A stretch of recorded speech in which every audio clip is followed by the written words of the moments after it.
1. Bola de fuego. La noche había caído sobre Mayotte, el archipiélago situado en el Océano Índico y administrado por Francia como departamento de ultramar. Era lunes 18 de febrero. Para la mayoría de sus habitantes, aquella noche había comenzado como cualquier otra. No había advertencias, no se había anunciado ningún fenómeno extraordinario. El mar permanecía lejos de muchas de las viviendas, oculto por la oscuridad, mientras sobre las islas se extendía un cielo nocturno que, hasta ese momento, no parecía guardar nada diferente. Pero alrededor de las 21:30, algo alteró aquella tranquilidad. Los habitantes comenzaron a escuchar un ruido. No se trataba de un sonido cotidiano. Según la información comunicada posteriormente por las autoridades, varias personas reportaron haber oído lo que describieron como una explosión. Algunos también afirmaron haber visto algo en el cielo, una bola de fuego. Durante unos instantes, la oscuridad sobre Mayotte fue interrumpida por un fenómeno cuya naturaleza todavía no estaba clara. La luz fue observada desde distintos puntos, y poco después comenzaron a circular los reportes sobre una posible caída en el océano. La pregunta era inevitable. ¿Qué había cruzado el cielo aquella noche? Las autoridades locales recibieron la información transmitida por los residentes. La prefectura de Mayotte comenzó a reunir los datos disponibles para intentar determinar qué había ocurrido. En aquel momento no existía una respuesta definitiva. Había un estruendo. Había testimonios sobre una luz o una bola de fuego en el cielo, y existía la posibilidad de que algo hubiera terminado en las aguas del Océano Índico, lejos de la costa de Mayotte. El día siguiente, la prefectura comunicó públicamente que la información reunida por los especialistas permitía plantear una hipótesis. El fenómeno observado podía haber sido la caída de un meteorito en el mar, pero era precisamente eso, una hipótesis que todavía debía ser confirmada. Las autoridades señalaron que, en aquella etapa, se intentaba verificar si realmente se había producido la caída de un meteorito, y en caso de ser así, precisar el lugar donde habría impactado. El problema era que, si algo había caído en el océano, encontrar pruebas podía resultar. El Océano Índico era inmenso. La noche ocultaba cualquier rastro inmediato. Y, según la información comunicada entonces, el posible impacto habría ocurrido relativamente lejos de la costa de Mayotte. Los servicios de seguridad locales también realizaron las verificaciones correspondientes. La policía, la gendarmería y los bomberos no detectaron, hasta ese momento, nada relevante relacionado con el extraño suceso. No había restos localizados. No se había informado de daños vinculados al fenómeno. No existía, en aquel momento, un objeto recuperado que permitiera afirmar con absoluta certeza que había atravesado el cielo. Solo quedaba el recuerdo de aquella noche, el sonido, la luz y la posibilidad de que una roca procedente del espacio hubiera terminado desapareciendo en la oscuridad del océano. Para los habitantes que escucharon la explosión, la incertidumbre era inevitable. Algo había sucedido sobre Mayotte o en sus inmediaciones. Eso era lo que había provocado las llamadas y los reportes que llegaron a las autoridades. Pero identificar exactamente el origen del fenómeno era otra cuestión. Una bola de fuego puede tener distintas explicaciones. Sin embargo, la hipótesis planteada por los especialistas y comunicada por la prefectura apuntaba hacia un posible meteorito. La imagen resulta difícil de ignorar. Un objeto atravesando la atmósfera a una velocidad imposible de percibir con claridad. Una luz apareciendo en medio de la noche. Un estruendo que rompe el silencio. Y después nada. Solo el océano. una extensión de agua capaz de ocultar durante años, o para siempre, aquello que pudiera haber caído en sus profundidades. A diferencia de otros casos en los que se han recuperado fragmentos de meteoritos después de ser observados desde tierra, en Mayotte la situación presentaba una dificultad adicional. El supuesto objeto no habría terminado sobre una calle, un campo o una zona accesible. Si realmente se produjo una caída, el lugar señalado por la hipótesis era el mar, y el mar no devuelve fácilmente aquello que recibe. En los meses cercanos a aquel incidente, otros fenómenos luminosos relacionados con posibles meteoritos habían llamado la atención en diferentes lugares. Algunos eventos incluso generaron alarma entre las poblaciones que observaron intensas luces en el cielo. La idea de que una roca procedente del espacio pudiera aparecer de manera repentina sobre una ciudad o una isla tiene algo profundamente perturbador, porque nadie la espera. No hay una puerta que pueda cerrarse. No existe un refugio construido para evitar que algo que viaja desde el espacio atraviese el cielo sobre nuestras cabezas. Durante miles de años, la humanidad ha observado luces descendiendo desde la oscuridad y ha intentado comprenderlas. Algunas han recibido explicaciones científicas. Otras han quedado registradas únicamente como relatos de quienes estuvieron presentes. Y en algunos casos, lo único que permanece es una descripción sencilla. Una luz, un estruendo, algo que cayó. La noche del 18 de febrero en Mayotte quedó marcada precisamente por esos elementos. Los habitantes reportaron una explosión. Algunos testigos hablaron de una bola de fuego. Las autoridades reunieron información y los especialistas consideraron posible que se tratara de un meteorito que hubiera caído en el Océano Índico. Pero en aquel momento la propia prefectura reconocía que todavía era necesario confirmar la hipótesis y determinar el lugar exacto del supuesto impacto. Eso significa que el misterio no estaba completamente resuelto. Había una explicación posible. Pero una explicación posible no era lo mismo que una certeza. Y ahí es donde la historia adquiere una inquietud particular.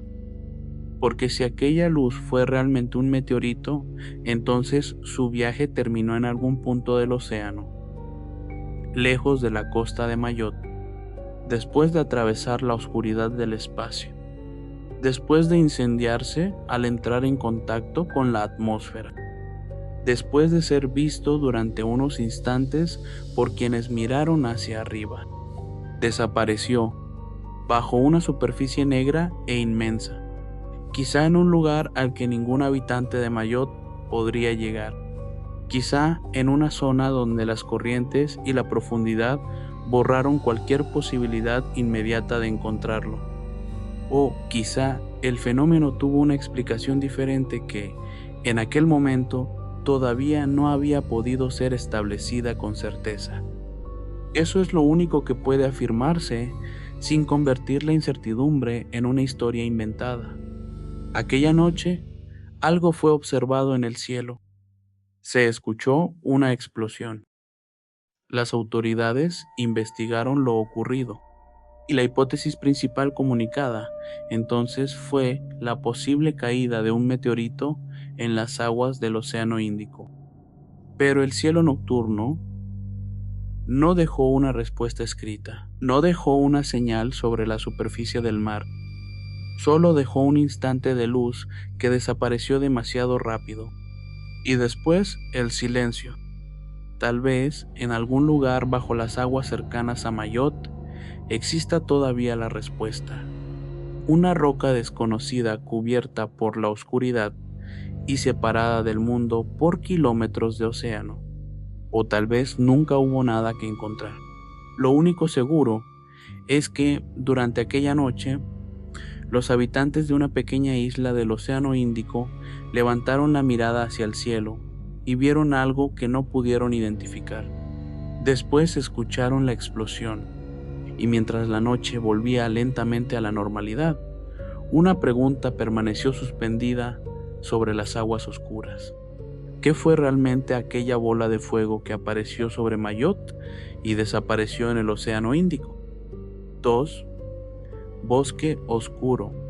En algún punto del vivero de Miramar, en la costa atlántica argentina, existe un pequeño sector del bosque que parece distinto al resto. No es necesario recorrer cientos de kilómetros ni atravesar una región inaccesible para llegar hasta él. Está allí entre los árboles. Sin embargo, quienes se internan en ese lugar suelen descubrir una escena que resulta difícil de ignorar. Ramas inclinadas, troncos cruzados, una oscuridad que parece más profunda bajo las copas de los pinos, y pequeños trozos de madera que, según aseguran quienes han visitado el sitio, permanecen en equilibrio de una manera que no deja de provocar preguntas. A ese lugar se le conoce popularmente como el Bosque Oscuro o Monte Energético.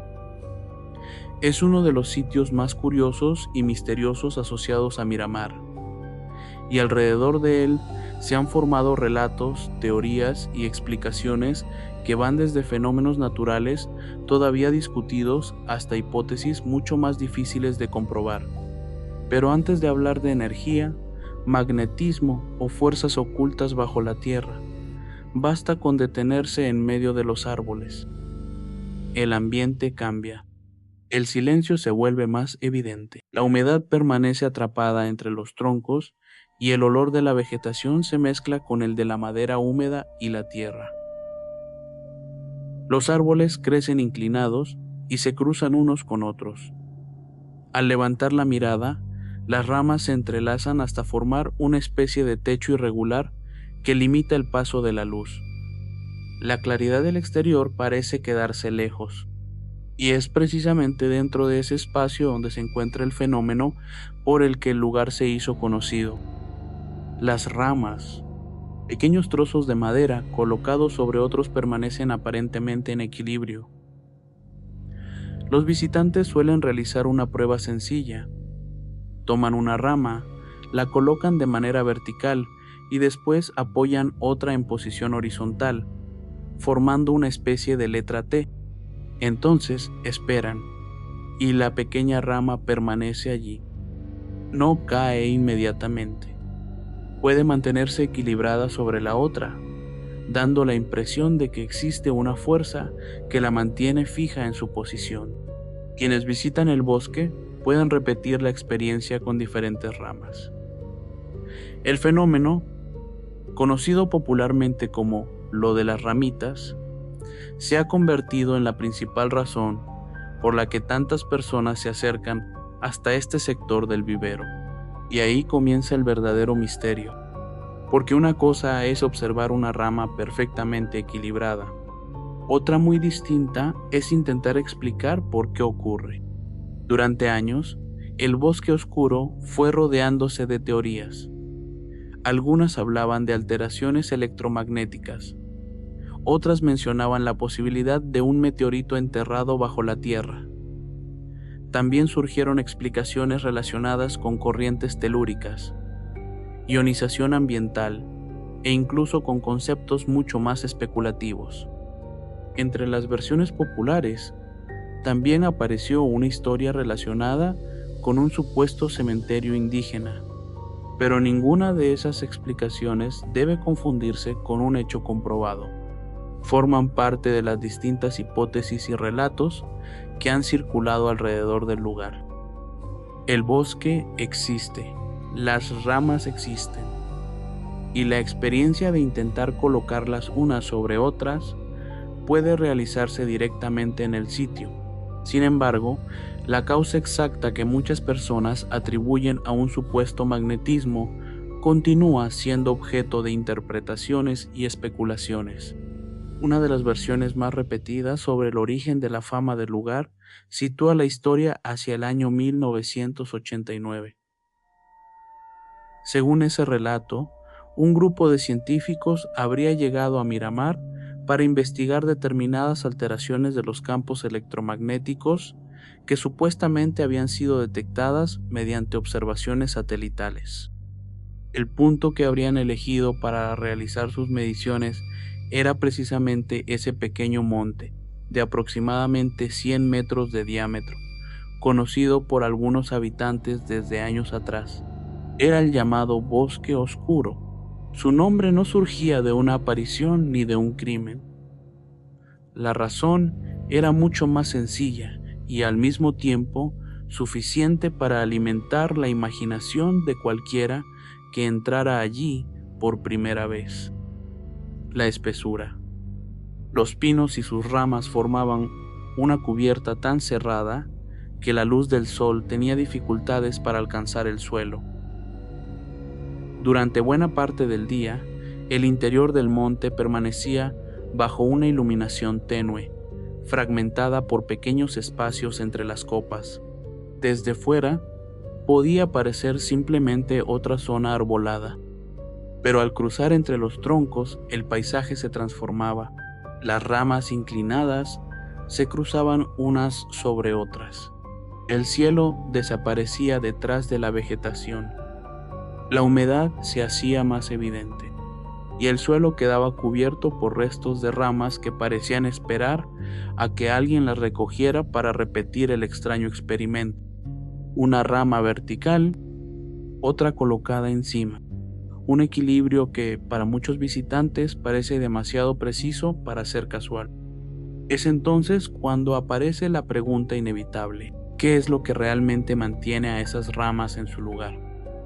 Algunas personas hablan de magnetismo, otras de una energía desconocida que surgiría desde el subsuelo. Pero hasta donde puede comprobarse, esas afirmaciones forman parte de las interpretaciones populares del fenómeno y no constituyen, por sí mismas, una demostración científica de que los árboles posean propiedades magnéticas o de que exista una fuerza extraordinaria actuando dentro del bosque. Eso no ha impedido que el lugar continúe atrayendo visitantes, quizá porque el misterio no siempre necesita una explicación sobrenatural para resultar inquietante. A veces basta con estar allí, con observar un paisaje que parece haberse formado siguiendo reglas diferentes, con caminar entre árboles que se inclinan y se cruzan, con escuchar cómo el sonido cambia al avanzar hacia la parte más cerrada del monte, y después mirar una simple rama suspendida sobre otra, una pieza de madera, nada más. Y sin embargo, durante unos instantes parece desafiar aquello que esperamos que ocurra. La explicación podría encontrarse en las propiedades físicas del equilibrio, en la forma irregular de las ramas, en los puntos de contacto, en la distribución de su peso o en características particulares del terreno y del entorno. Pero el atractivo del bosque oscuro nació precisamente de la dificultad de observar el fenómeno sin preguntarse si existe algo más. Porque el equilibrio es una cuestión de precisión. Un pequeño cambio puede hacer caer una rama. Un movimiento brusco puede destruir la estructura. Una superficie diferente puede alterar completamente el resultado. Sin embargo, en el monte energético, la repetición de estas experiencias ha sido suficiente para que la leyenda creciera, y con el paso del tiempo, la imaginación comenzó a llenar los espacios donde faltaban respuestas. Se habló de un meteorito oculto bajo el suelo, se habló de corrientes de energía procedentes de la Tierra, se habló de alteraciones electromagnéticas. También aparecieron ideas relacionadas con la ionización ambiental y otras explicaciones que mezclaban conceptos científicos con interpretaciones mucho más difíciles de sostener. Incluso surgieron referencias a la posibilidad de que el terreno hubiera tenido, en un pasado remoto, algún significado funerario para pueblos indígenas.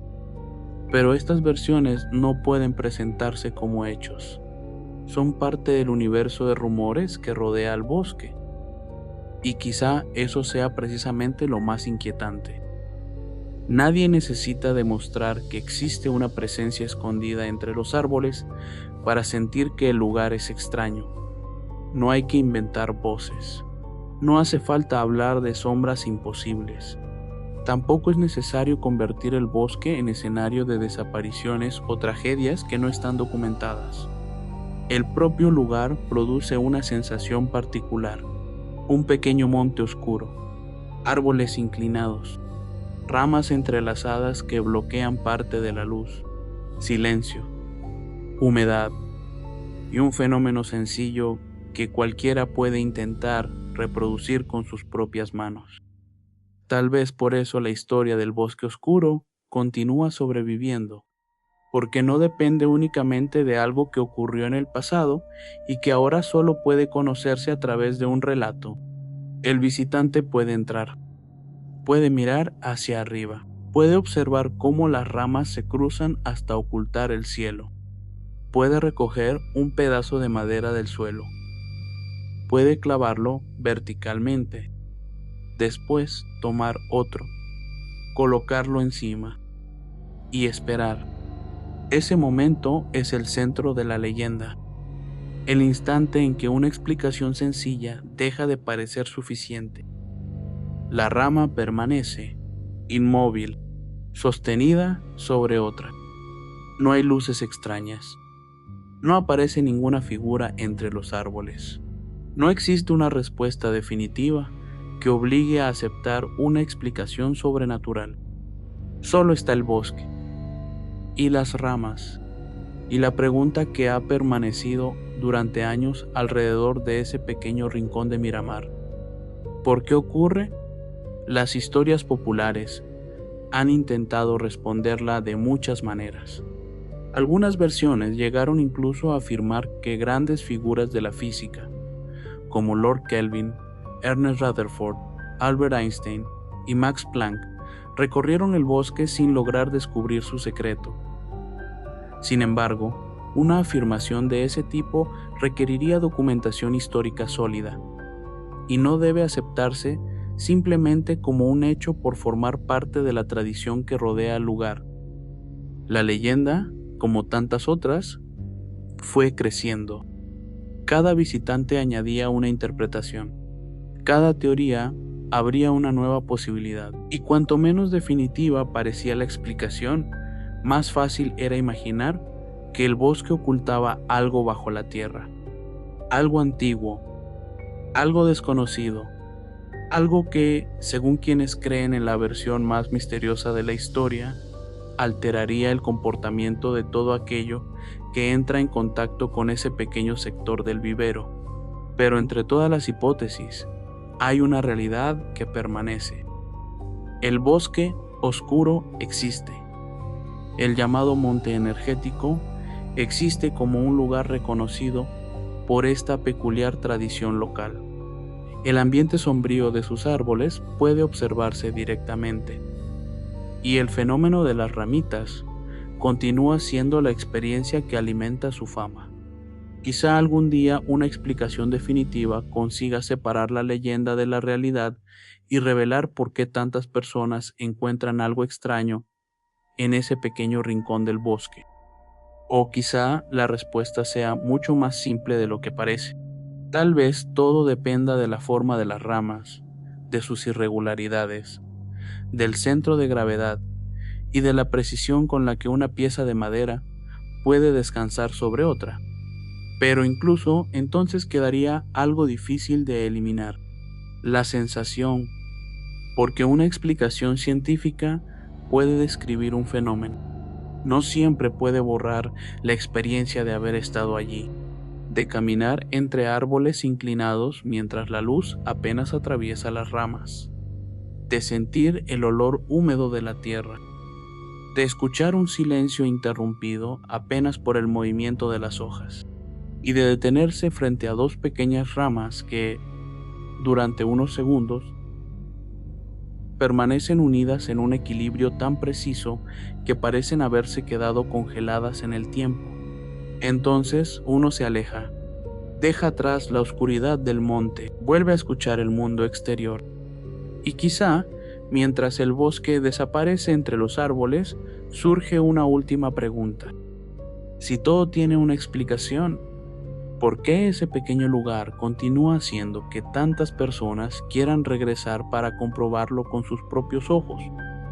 Porque en el bosque oscuro de Miramar, el misterio no está en una historia que alguien asegura haber escuchado. Está en el suelo, en los árboles, en el silencio y en una pequeña rama que permanece suspendida sobre otra, como si por un instante el bosque se negara a obedecer las mismas reglas que existen fuera de él. 3. Casa embrujada.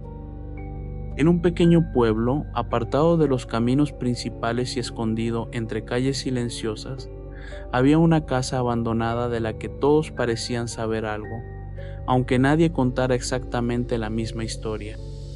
Era una construcción vieja, cerrada desde hacía tanto tiempo que sus paredes comenzaban a confundirse con la oscuridad que la rodeaba. Las ventanas permanecían inmóviles. La entrada, deteriorada por los años, parecía no haber recibido visitas en mucho tiempo.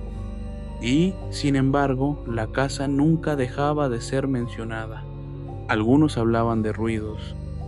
Otros aseguraban que, durante ciertas noches, podía verse movimiento detrás de las ventanas. Pero, como ocurre con muchas historias que sobreviven gracias a los rumores, nadie podía decir con certeza qué había sucedido realmente dentro de aquel lugar. La casa estaba ahí, abandonada, silenciosa y rodeada de historias. Una noche de Halloween, 4 amigos llamados Raúl, Fran, Carolina y Lorena decidieron acercarse para verla por sí mismos. Probablemente no esperaban encontrar nada, tal vez solo querían comprobar si todo aquello que se decía era verdad. Halloween parecía el momento perfecto para hacerlo. Se acercaron a la casa y permanecieron frente a ella, observándola durante unos instantes. No habían cruzado la entrada. Aún estaban afuera. Entonces, escucharon un grito. No sabían de dónde había venido. No podían ver a nadie. El sonido fue suficiente. Los 4 decidieron marcharse. Durante el resto de la noche intentaron continuar con sus planes. Salieron a pedir caramelos, como tantas otras personas que celebraban Halloween, pero la imagen de aquella casa no desapareció de sus pensamientos. Habían escuchado algo, un grito, y la pregunta comenzó a perseguirlos. ¿Quién había estado allí? La curiosidad terminó imponiéndose al miedo. Antes de que llegara la medianoche, decidieron regresar. La casa seguía en el mismo lugar, oscura, callada, esperándolos. Al acercarse, sintieron un escalofrío.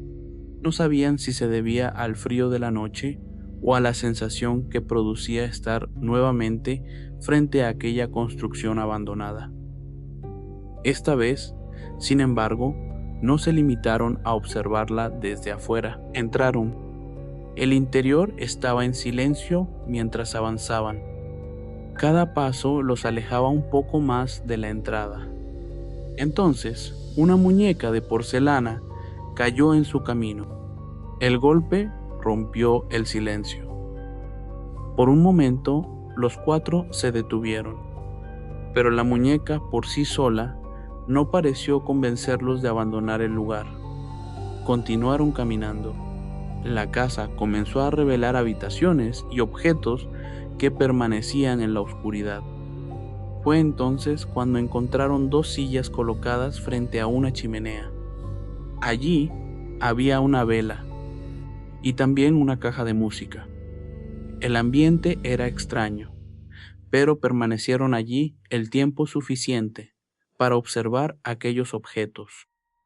Entonces, la caja de música se abrió y comenzó a sonar. No había nadie junto a ella. Los 4 amigos buscaron entonces una salida. La curiosidad que los había llevado hasta aquella casa había desaparecido. Ahora solo querían irse. Pero, según la historia, unas sombras los alcanzaron. Y fue entonces cuando comprendieron lo que, según la leyenda, había ocurrido allí. Como si estuvieran observando una escena que pertenecía a otro tiempo, pudieron ver a una niña de aproximadamente 11 años. La niña jugaba con una ouija. Mientras tanto, sus padres se encontraban abajo, junto a su hijo pequeño, un bebé. La escena que presenciaban no era parte de un recuerdo propio. Era algo que, según la leyenda, la casa parecía mostrarles. La niña permanecía sola. Sus padres dedicaban su atención al bebé y, según la versión de esta historia, fue entonces cuando ocurrió algo que cambió para siempre el destino de aquella familia. La niña tomó un hacha, después bajó hacia la sala y mató a sus padres y a su hermano. Raúl, Fran, Carolina y Lorena comprendieron entonces la explicación que ofrece la propia leyenda. La niña sentía celos porque la atención de sus padres estaba dirigida hacia el bebé. Según esta versión, aquello fue su venganza. La escena terminó, pero ellos seguían dentro de la casa y aún tenían que salir. Cuando intentaron escapar, la historia cuenta que la niña los maldijo. No se describe con certeza qué ocurrió después ni existe, dentro del relato original, una explicación comprobada sobre aquella supuesta maldición. Lo único que permanece es la leyenda, una historia que sitúa el regreso de Raúl, Fran, Carolina y Lorena en aquella misma casa cada noche de Halloween. Según se cuenta, los 4 vuelven, entran nuevamente y pasan horas dentro de la casa, jugando con el espíritu de la niña. Quizá sea solo una historia transmitida de una persona a otra. Quizá la casa nunca existió tal como la describe la leyenda. Quizá los nombres de aquellos 4 amigos solo formen parte de un relato creado para Halloween. Pero hay algo inquietante en las historias que se niegan a desaparecer, porque una casa abandonada puede permanecer vacía durante años, puede cubrirse de polvo, puede perder sus ventanas, puede quedar olvidada. Pero, a veces, lo verdaderamente perturbador no es preguntarse qué ocurrió dentro de una casa, sino preguntarse por qué, cada vez que llega Halloween, alguien vuelve a contar la misma historia. ¿Y por qué en esa historia 4 amigos siguen regresando a un lugar del que una vez intentaron escapar? 4. Cocodrilo. Hubo un tiempo en que tener un animal salvaje en casa llegó a convertirse, para algunas personas, en una moda. En Estados Unidos, especialmente durante el siglo XX, la fascinación por los reptiles exóticos hizo que caimanes y otros cocodrilianos fueran adquiridos cuando todavía eran pequeños. Mientras apenas ocupaban espacio, podían permanecer en terrarios o recintos improvisados. Eran animales curiosos, extraños, diferentes a cualquier mascota convencional. Pero los reptiles crecen, y un caimán que cabe en un recipiente, cuando nace no tarda para siempre en convertirse en un animal demasiado grande, demasiado fuerte y demasiado caro de mantener. Entonces aparecía un problema. ¿Qué hacer con aquello que alguna vez había sido una mascota? La respuesta responsable habría sido buscar instalaciones adecuadas o autoridades capaces de hacerse cargo del animal.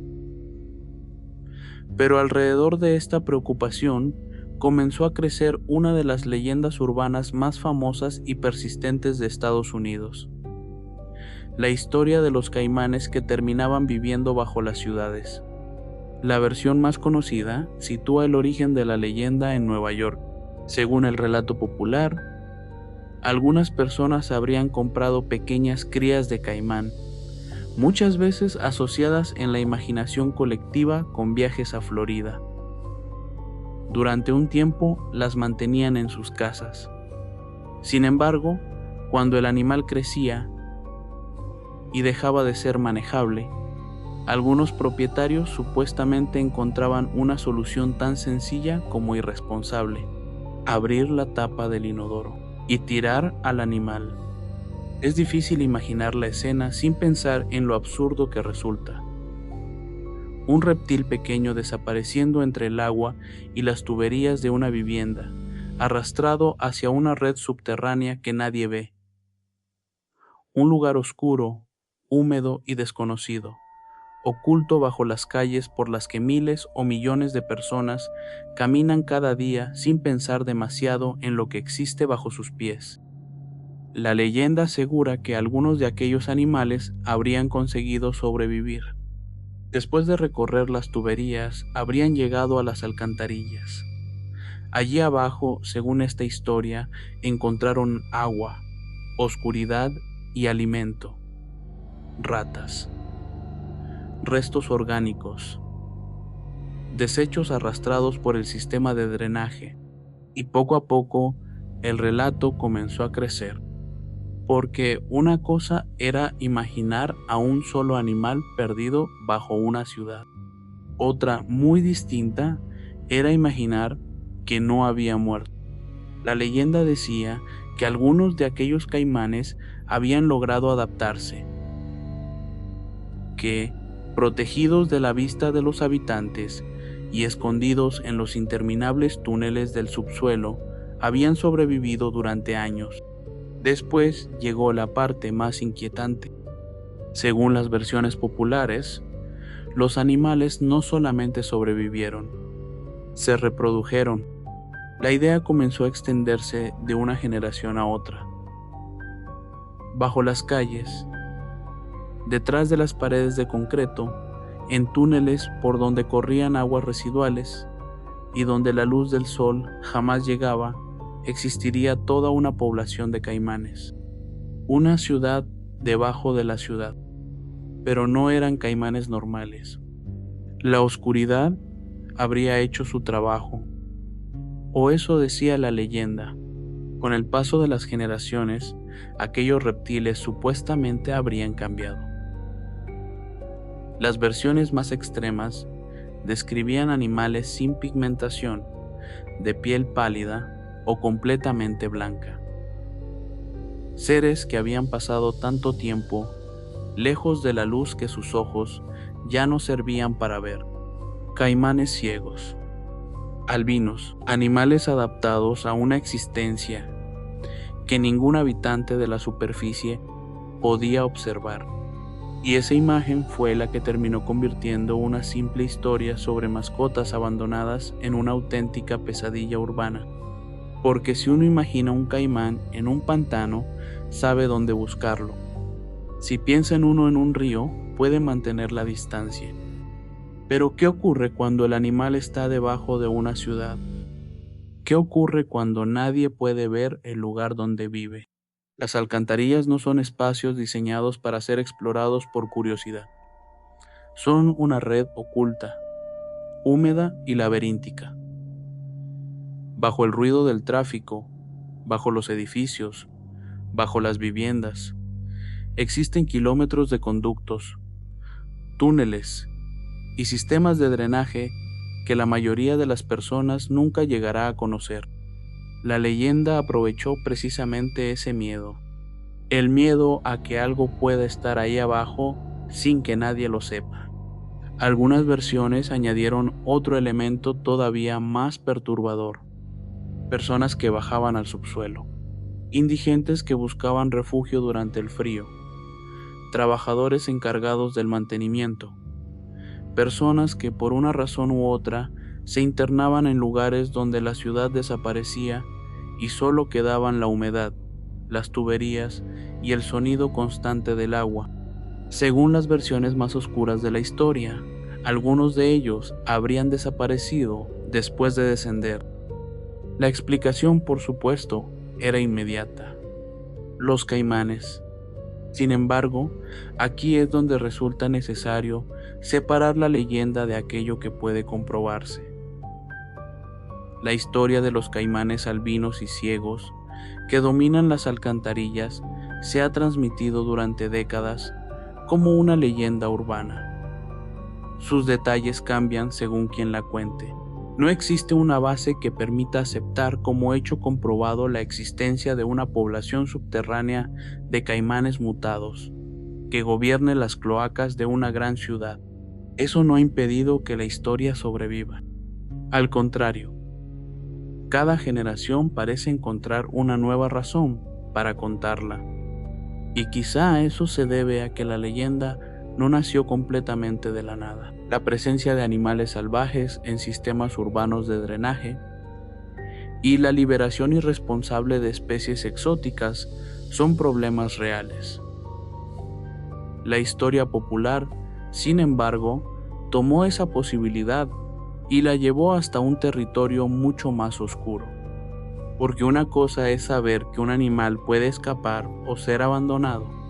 Otra es imaginar que ese animal encuentra un lugar donde sobrevivir y que nadie vuelve a verlo. La imagen de aquellos supuestos caimanes subterráneos terminó siendo tan poderosa que comenzó a formar parte del imaginario colectivo. El relato se contaba como una advertencia, como un rumor y en ocasiones como si se tratara de un secreto conocido por todos, pero confirmado por nadie. Alguien siempre decía haber escuchado la historia de otra persona. Alguien aseguraba que un conocido sabía de un trabajador que había visto algo. Alguien afirmaba que, debajo de cierta ciudad, existían túneles donde era mejor no entrar. Pero cuando se intentaba llegar al origen exacto de esas historias, la certeza desaparecía. Y tal vez ahí está la verdadera fuerza de esta leyenda. No en demostrar que los caimanes realmente existen bajo las calles, sino en la imposibilidad de conocer por completo lo que existe debajo de una ciudad. Durante el día, las calles parecen conocidas. Los edificios tienen nombres. Las avenidas aparecen en los mapas. Las estaciones, los parques y los barrios pueden recorrerse sin pensar demasiado en lo que hay bajo ellos. Pero debajo de todo eso existe otro mundo. Un mundo de túneles, conductos, espacios oscuros, lugares a los que la mayoría de las personas nunca desciende. La leyenda de los caimanes de las alcantarillas convirtió ese espacio desconocido en una amenaza, porque, según el relato, todo comenzó con algo pequeño, una mascota, un animal que alguien decidió comprar sin pensar en lo que ocurriría cuando creciera. Después vino el abandono, el agua, las tuberías y finalmente la oscuridad. En algunas versiones, los caimanes permanecieron ocultos durante tanto tiempo que terminaron transformándose en criaturas completamente diferentes. Seres pálidos, incapaces de ver, guiados únicamente por otros sentidos en un mundo donde la luz no existía. No hay pruebas que permitan confirmar esa parte de la historia, pero tampoco es necesario que la leyenda sea cierta para que resulte inquietante. Basta con imaginarse caminando por una calle cualquiera durante la noche, escuchar el ruido lejano del tráfico, sentir el frío y detenerse por un momento junto a una alcantarilla. Debajo de la rejilla solo hay oscuridad. No puedes ver hasta dónde llega. No sabes qué túneles se conectan unos con otros. No sabes qué se mueve en aquellos lugares a los que nunca llega la luz. Probablemente no haya nada. Tal vez solo agua corriendo entre tuberías, ratas ocultándose entre los desperdicios y el sonido mecánico de una ciudad funcionando bajo tierra. Pero esa es precisamente la clase de certeza que necesita una leyenda para sobrevivir, porque nadie quiere comprobarlo. Y desde hace décadas, la historia sigue regresando una y otra vez. Los pequeños caimanes comprados como mascotas. Los animales abandonados cuando crecieron demasiado. El supuesto viaje a través del desagüe, las alcantarillas, la oscuridad, la supervivencia y finalmente la idea de que bajo las ciudades podrían existir criaturas que llevan generaciones viviendo en un mundo que nosotros mismos construimos, pero que nunca vemos. Quizá nunca existieron los caimanes albinos. Quizá nunca hubo una colonia de reptiles ciegos reproduciéndose bajo las calles. Quizá todo sea solamente una historia nacida de la irresponsabilidad humana y alimentada por el miedo a los lugares que permanecen ocultos. Pero la próxima vez que escuches el agua desaparecer por un desagüe, recuerda algo. Para nosotros, el sonido termina cuando deja de escucharse. Para la ciudad, apenas comienza su viaje hacia abajo. Y en algún punto de esa oscuridad, donde las tuberías desaparecen y nadie puede ver qué hay más allá, la leyenda sigue esperando. 5. ¿Cómo detener la parálisis del sueño? Hay experiencias que resultan difíciles de explicar cuando ocurren por primera vez, no porque sean necesariamente sobrenaturales, sino porque, durante unos segundos o incluso varios minutos, la mente puede estar completamente despierta mientras el cuerpo permanece inmóvil. La habitación sigue ahí. El techo, la oscuridad, los sonidos habituales de la noche. Y, sin embargo, algo ha cambiado. Quieres moverte, pero no puedes. Intentas hablar, pero ninguna palabra sale. Tal vez intentas levantar una mano. Tal vez quieres girar la cabeza. Quizá lo único que consigues es respirar con dificultad, mientras una sensación extraña se instala en tu pecho. Para algunas personas, la experiencia es todavía más perturbadora. Pueden sentir que hay alguien en la habitación, que algo se encuentra cerca de la cama, que una presencia invisible las observa desde algún rincón oscuro. Otras sienten una presión, como si algo las mantuviera sujetas. Y aunque la experiencia puede ser aterradora, existe una explicación conocida para este fenómeno. Se llama parálisis del sueño. Durante el sueño, especialmente en determinadas fases, el cuerpo entra en un estado de relajación muscular, conocido como atonía. Es un mecanismo relacionado con el sueño que mantiene los músculos inmóviles mientras la mente experimenta los sueños. En condiciones normales, la conciencia y el movimiento regresan al mismo tiempo. Pero durante un episodio de parálisis del sueño, algo parece quedar atrapado entre ambos estados. La persona despierta. Es consciente de lo que ocurre a su alrededor, pero su cuerpo todavía permanece inmóvil. Es precisamente esa separación entre la conciencia y el movimiento lo que puede transformar unos instantes en una experiencia profundamente angustiante. Porque cuando alguien abre los ojos y descubre que no puede moverse, no siempre sabe lo que está ocurriendo. Y cuando el miedo aparece, cada segundo puede sentirse mucho más largo de lo que realmente es. Uno de los primeros pasos para enfrentar un episodio consiste en intentar relajarse. No es sencillo, especialmente cuando existe la sensación de que algo está reteniendo el cuerpo. El impulso natural puede ser luchar, intentar mover los brazos, forzar la voz, tratar desesperadamente de escapar de esa inmovilidad, pero combatir el episodio puede aumentar la angustia. Por eso, una de las recomendaciones consiste en reconocer lo que está ocurriendo.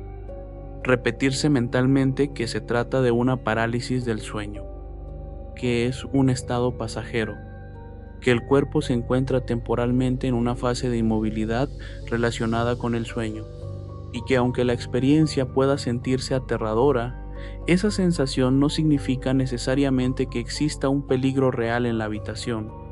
A veces, comprender lo que ocurre puede cambiar por completo la manera en que se experimenta el episodio, porque uno de los aspectos más inquietantes de la parálisis del sueño son las experiencias que pueden acompañarla.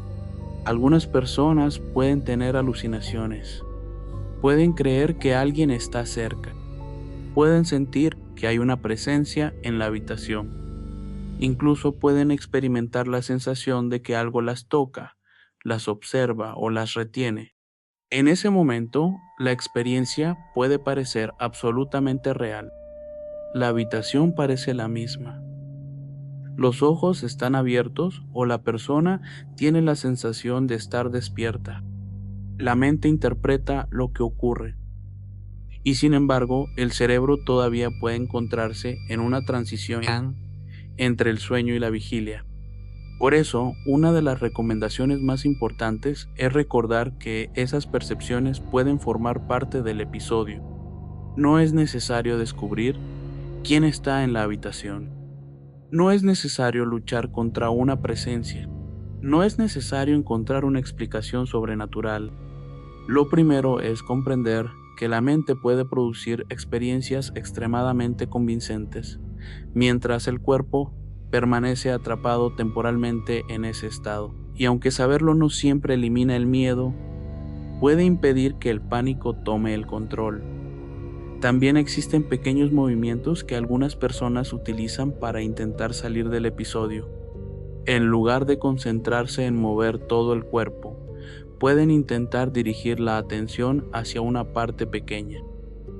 Un dedo, los dedos del pie, una mano, un movimiento mínimo, cerrar el puño o incluso hacer una mueca con el rostro. La idea es sencilla. No intentar recuperar el control de todo el cuerpo de inmediato, sino concentrarse en algo pequeño, una señal, un movimiento casi imperceptible, y repetir el intento. Para algunas personas, este tipo de acciones puede ayudar a romper progresivamente la sensación de inmovilidad. Si compartes la cama con otra persona, también puede ser útil hablar sobre el problema. La parálisis del sueño puede impedir que alguien hable con normalidad durante el episodio. Por eso, algunas personas acuerdan previamente una señal que pueda indicar que están atravesando uno. Un susurro, una tos, un pequeño sonido, una forma de pedir ayuda cuando las palabras parecen quedar atrapadas en la garganta. Si la otra persona reconoce la señal, puede intentar despertarte. No existe una garantía de que esto funcione en todos los casos, pero puede ser una alternativa para quienes experimentan episodios recurrentes mientras duermen acompañados. Sin embargo, intentar detener un episodio en el momento en que ocurre es solo una parte del problema. También es importante preguntarse por qué sucede. La calidad y la cantidad del sueño pueden tener un papel importante. Dormir poco puede alterar el descanso, y cuando el sueño se vuelve irregular, insuficiente o fragmentado, la transición entre dormir y despertar puede resultar más problemática para algunas personas. Por eso, aumentar las horas de sueño puede ser una de las primeras medidas que conviene considerar. Los adultos suelen necesitar varias horas de descanso cada noche, y muchas recomendaciones sitúan un rango habitual entre 7 y 9 horas. Si una persona duerme solo 6 horas de manera constante y comienza a experimentar problemas relacionados con el sueño, intentar acostarse antes puede ser un cambio sencillo. A veces, el problema no está únicamente en la hora a la que alguien se acuesta. También está en la irregularidad. Dormir a una hora diferente cada noche. Quedarse despierto hasta muy tarde durante los fines de semana. Despertarse a horarios cambiantes. Pasar de noches extremadamente cortas a periodos de sueño prolongado. El cuerpo funciona con ritmos, y cuando esos ritmos se alteran constantemente, el descanso puede resentirse. Mantener horarios relativamente estables para dormir y despertar puede ayudar a establecer una rutina más consistente, incluso durante los fines de semana. También puede resultar útil crear un ritual antes de ir a la cama. Nada complicado, nada extremo, simplemente una serie de actividades que indiquen al cuerpo que el día está terminando. Cepillarse los dientes, lavarse el rostro, ponerse el pijama, leer durante un momento, apagar las luces, repetir el mismo proceso noche tras noche. La rutina puede ayudar a separar las actividades del día del momento destinado al descanso. Y si el sueño no llega inmediatamente, forzarse a permanecer despierto en la cama puede no ser la mejor solución. A veces resulta preferible levantarse, realizar una actividad tranquila durante un momento y regresar después a la cama. El lugar donde se duerme también importa. Una habitación excesivamente iluminada, el ruido constante, una cama incómoda, el desorden, el calor o el frío excesivos. Todos estos elementos pueden afectar la capacidad de conciliar el sueño y permanecer dormido. Por eso, crear un espacio oscuro, tranquilo y agradable puede ser parte de una estrategia para mejorar el descanso. La cama también debería estar asociada principalmente con dormir. Pasar horas mirando una pantalla, trabajar con una computadora, ver televisión, realizar actividades que mantienen la mente activa. Todo eso puede dificultar la relación entre ese espacio y el descanso. El cuerpo necesita reconocer cuándo ha llegado el momento de detenerse. También es recomendable prestar atención a lo que ocurre durante las horas previas al sueño. Comer justo antes de acostarse puede interrumpir el descanso en algunas personas. La actividad física intensa muy tarde también puede dificultar que el cuerpo se relaje. Y la cafeína puede permanecer activa durante horas. Una taza de café por la tarde puede parecer inofensiva, pero para algunas personas esa estimulación puede continuar cuando llega el momento de dormir.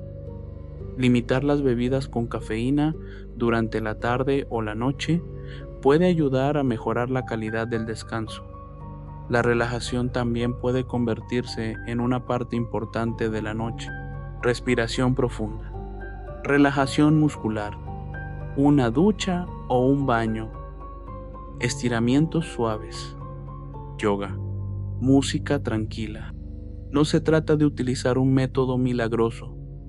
Se trata de reducir gradualmente la actividad antes de entrar en la oscuridad, porque el sueño no siempre comienza en el instante en que cerramos los ojos.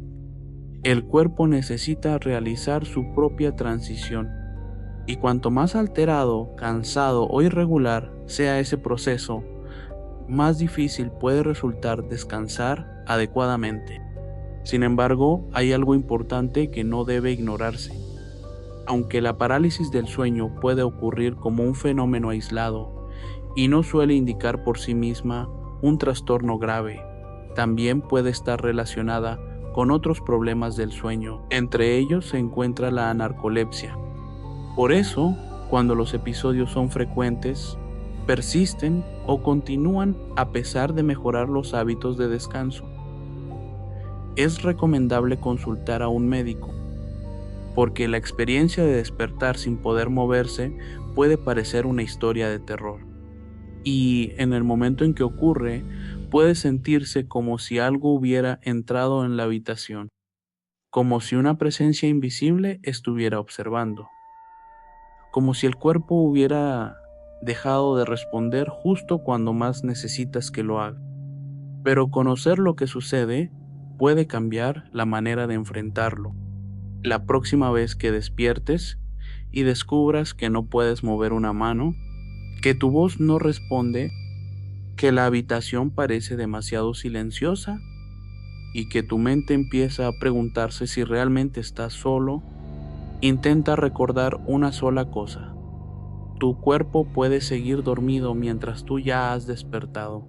Respira, intenta relajarte, concéntrate en un dedo, en un movimiento pequeño, y espera, porque a veces el instante más aterrador no ocurre cuando algo desconocido entra en la oscuridad. A veces ocurre cuando abres los ojos y descubres que estás completamente consciente, pero tu cuerpo todavía no ha regresado contigo.